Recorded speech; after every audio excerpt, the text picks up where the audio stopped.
Hello everyone, welcome to Gardening TLC. I am Michelle. I live in Northern Illinois, Zone 5. Today we are back at Candy's house where we are going to be installing the design that we did 2 weeks ago. So for those of you that maybe didn't see that design, I will link it down below. But this is a narrow bed, only 4.5 feet that we are going to be planting in. And hopefully this video will help you in, I guess, plant placement. We want to create kind of a layered look, but not a layered look because we only have 4.5 feet. So I'm going to show you how to intermingle the plants back and forth to create what I call color blocks. And that way you kind of get that effect in the garden bed. So come with me today. Let's check it out.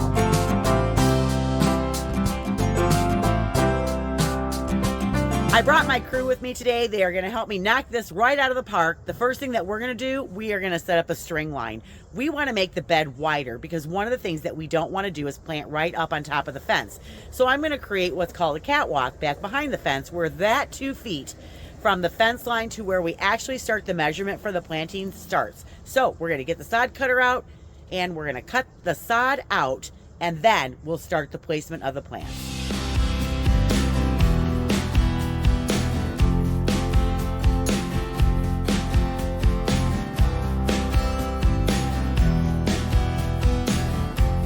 We have set our string line 6.5 feet away from the fence because I need 4.5 feet to work in. Now you'll also see that I did another string line on the inner part, and that is 2 feet away from the fence line. And the reason I did that was, one, so that I don't plant in the 2 feet from the fence line out. I want to make sure that there's good airflow back behind the plants, that they've got plenty of room to grow the full size that they will become. And I don't want anything up on the fence, whether it's going to stain it, cover it, these beautiful panels that they got are on here, and I just want to make sure that you can see those. So the first thing we're going to do is we are going to cut out the sod. Now as you can see, there are some flags here. This is the utilities that came by and they tagged where all of the utilities are. So in our line of cutting is a cable line, and here in Illinois they're notorious for only planting them like, you know, that far under the ground. So we're going to have to hand dig in that area, find the line, and then we can either pull it up because they're usually not very deep, or we'll have to hand dig everything out around where those flags are that are in our area that we're going to cut. All right, we are digging and looking for the cable, and we found it. It wasn't very deep and it wasn't very hard to find. So now what we're going to do is we're just going to pull it up so that we don't hit it in any way, shape, or form.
All right, so we've cleared all the sod, and now what we're going to do is we are actually going to do the edge. So we're going to cut in a natural trenched edge, and what's going to happen is they're going to take a weed whacker and go along the edge of the grass here that we just cut out, and then they're going to shovel cut in the edge. For us, it's the easiest way to do it with a king spade. We've been doing it for so long, we don't have to have special tools. But what we're going to do is we're going to cut it in an angle of 45 degrees down into the ground, and then we're going to remove that soil and we'll just throw it into the bed. This part of the bed is higher because it's mulch, and we're just going to rake this all through. Candy has really nice dirt, so we don't have to do a lot of amending here. It's not heavy clay. It's actually nice soil. So we're going to be planting right in the soil. We'll be fertilizing everything, and then we'll use a pre-emergent which stops any new weed seed from germinating, because anytime you turn the soil, you're turning up dormant weed seed, and all that stuff needs to germinate is some light. All right, now we're going to get the edging done, and then we'll talk about how to place the plants. One of my guys is going to take a weed eater through the line, but one of the things that we will do before we cut the edge is we will put the string line back up. That way we make sure that we are cutting a straight line and we don't stray off of that. It's really easy to do, especially when you're going a distance. It's easy to go on a crooked line. So I highly recommend string lines all the time when you're trying to do a straight line.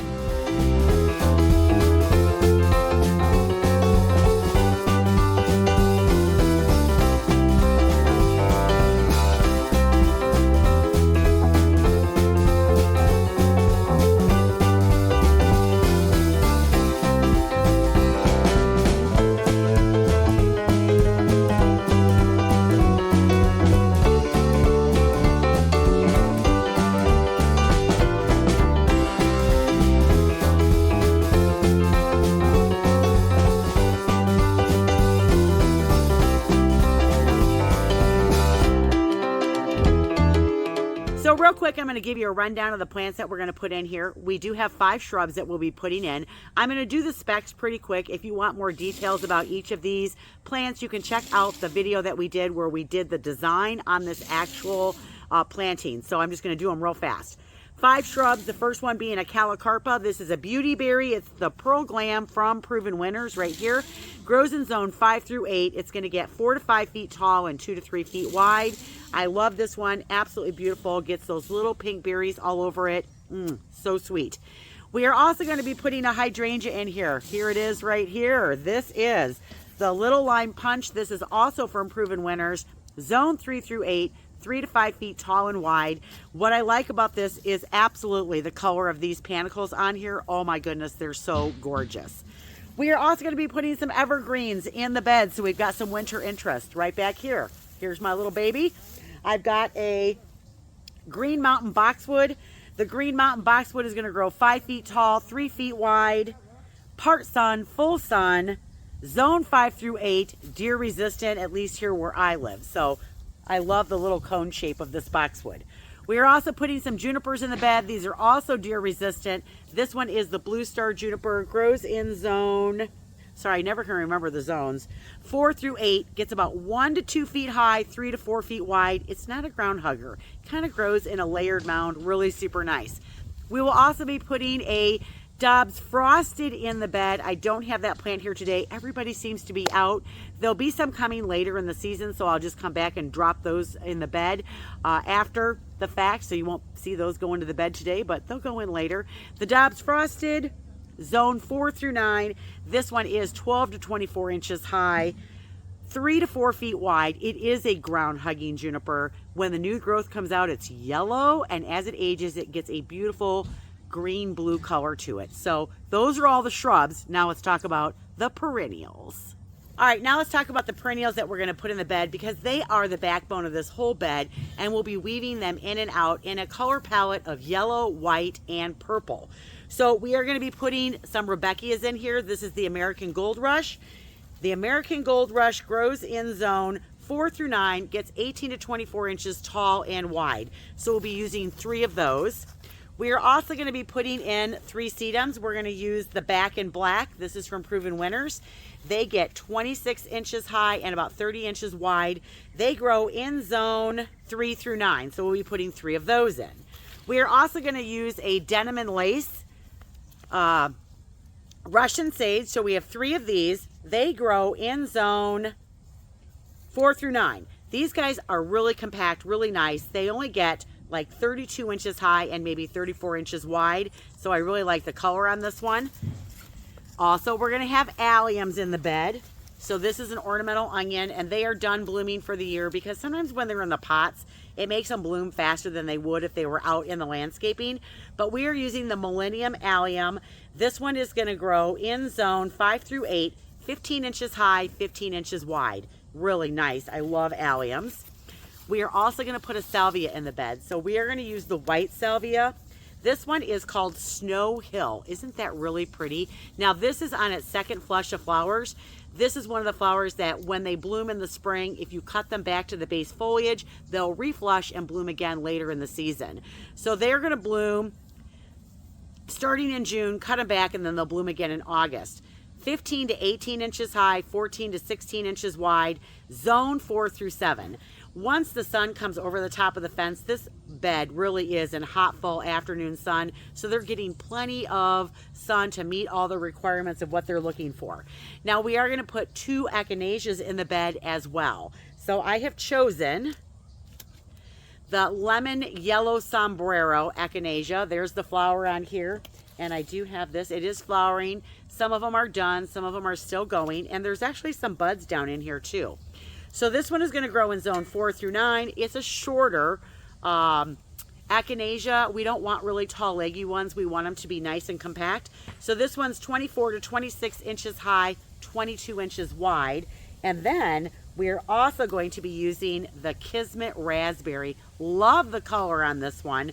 Again, zone 4 through 10, 16 to 18 inches high. So that's pretty short for an echinacea, but the color flower on this is fabulous. About 24 inches wide is how big they get. So love that we chose those 2 to go into the bed. We also have a liatris. We are going to be using the Kobold, which is the dwarf cultivar. Grows in zone 3 through 9, about 2 feet high and about 2 feet wide. This is my guy right back here. I don't want to lift him up and over and break any of the stems on it. And then our last perennial that we're going to put in is a hibiscus. Yes, this is not a shrub, it's a perennial. You cut it back every year to the ground. They're late to emerge in the spring, but they are just absolutely gorgeous when they're blooming. This is one of the summerifics. It's the Berry Awesome. It's the same one I have growing at my house, so I really like this one. It is going to grow 48 inches high, 54 inches wide, and the flowers on it are like 6 to 8 inches across with a beautiful ruffled berry flower on there. Isn't that great? I love that. So what I do for the homeowners is I gather all the tags from everything and I put them in an envelope for them. In the envelope, we have a care guide for everybody, and we talk about watering practices and what to do that first year, that first month, that first week, and then what to do going into winter, how to cut things back. And they can always call me too, and I'll come back and walk them through things. But we always include that in our envelope as well, and I'll talk about those in just a little bit after we get everything planted. But for now that we've got all the tags in here, let's go ahead and get everything placed, because that's what I do first. Especially when you want to intermingle plants back and forth, you really want to get them in place and you can kind of see how big they're going to look. And if it helps you to get some paint and draw a circle so that you can see how big something's going to get full grown, then do that. Make a bunch of circles all over the ground. Are they touching when they're full grown so that you've got that little bit of overlap? Do you have some going forward and some going back and some going left and some going right so that they intermingle? Because that's the trick to making a smaller, narrower bed look more full, more overlapped, and maybe look like the illusion of a little bit of layering. All right, so let's get everything in place.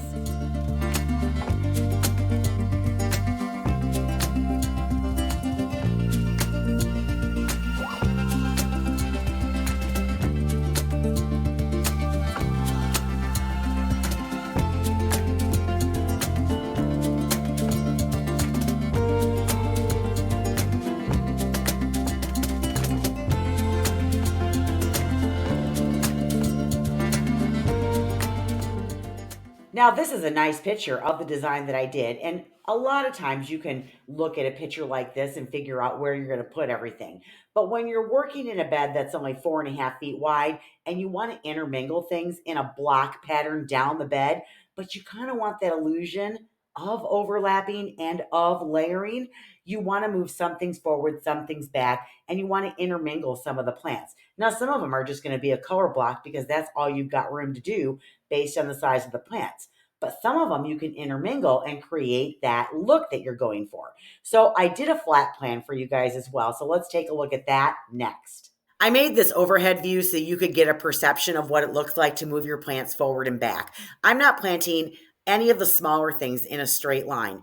Now, there are the anchors in here that are in a straight line, because if you look at the whole thing as a whole, it looks like everything is forward and back and in different positions. But if you take a step back and you look at the anchors, which are your hibiscus on the ends, then your beauty berries, and then the hydrangea in the middle with the green mountain boxwoods, those are all in a line. Those are what I place first. And then I work everything else in around it, moving them forward and back. intermingling them and making sure that I've got a good cohesive flow of everything. I don't want it to be a straight line. You'll also notice there's a little bit of overlapping. So when I show you this plan, this is what they would look like full grown when they're touching. And you can see like the alliums and the purple coneflowers and the salvia, see how they're all interwoven together. So that way you've got some forward, some back, some left, some right. You get a nice blend of everything that's going on. Now, this is a summer bed, and a lot of this stuff is going to bloom at the same time later in the summer. It's going to be absolutely spectacular. Remember, it's 54 feet long, only 4.5 feet wide. So there's not a lot of room to work with. So even though I made the bed 6.5 feet wide, we're not planting in that back 2 feet. We're just planting the front part of it. Now, if a little bit just happens to grow over into that 2 feet area, that's okay. I just don't want it to touch the fence. I want there to be good airflow all the way through all of my plants. All right, so hopefully by seeing the overhead view of this, that helps you mentally kind of think about how you intermingle all of your plants when you're laying them out. Remember, put the anchors in first and then work everything else around it. Let's talk about watering your new landscaping. One of the things that I recommend you do is week 1, get out there and water your plants every single day. Shallow watering at this point is not going to hurt anything. It's not going to give you a deep root system, but it's going to allow you to kind of learn your plants so that way you're seeing what's going on in the garden.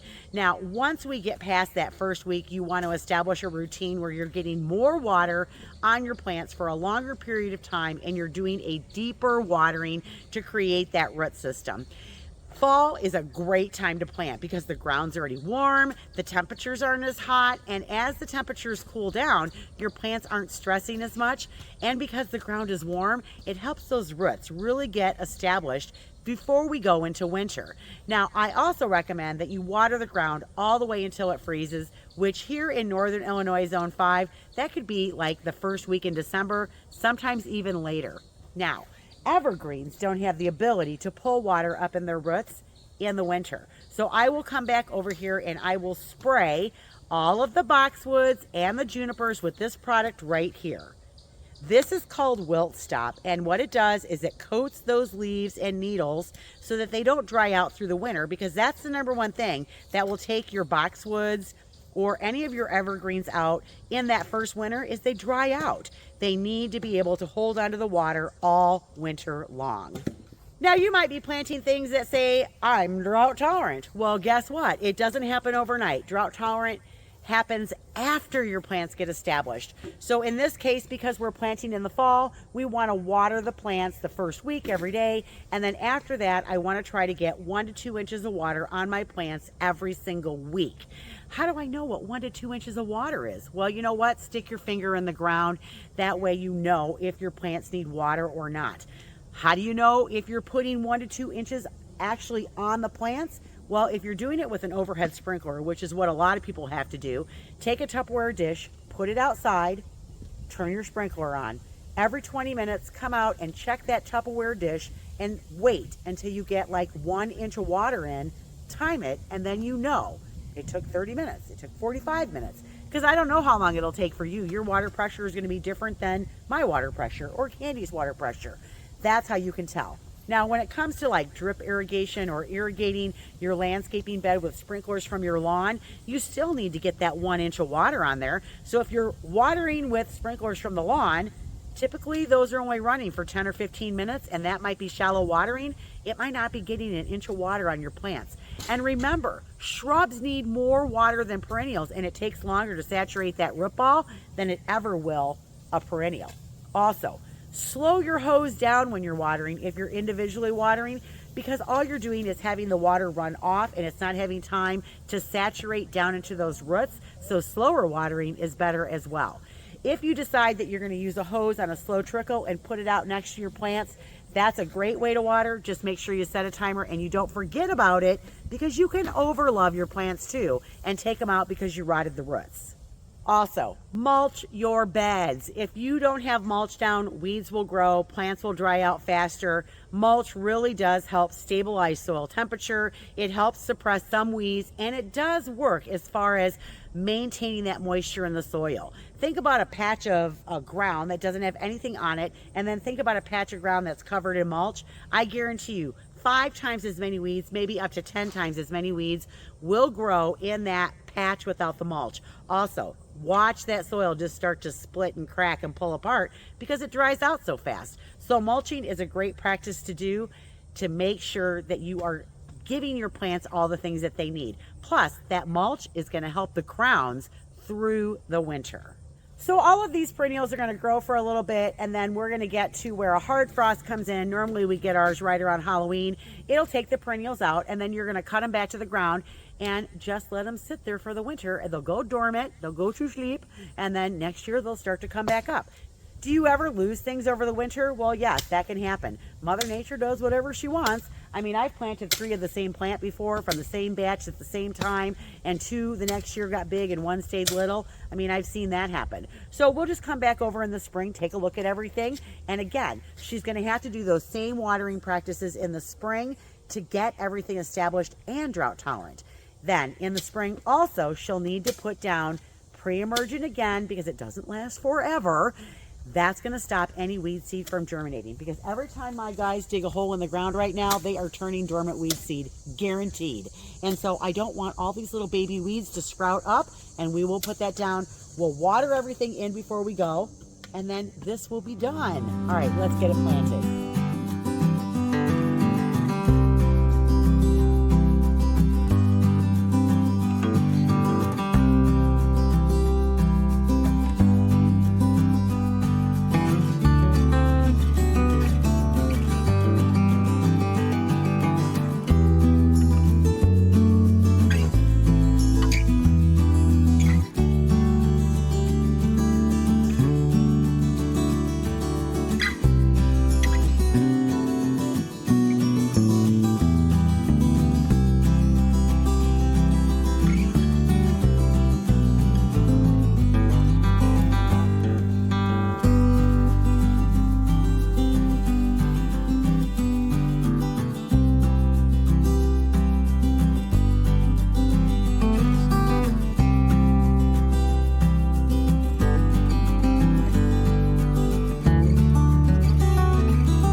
You want to see something cool? Here you go. This is the neighbor's property. I did this landscaping too.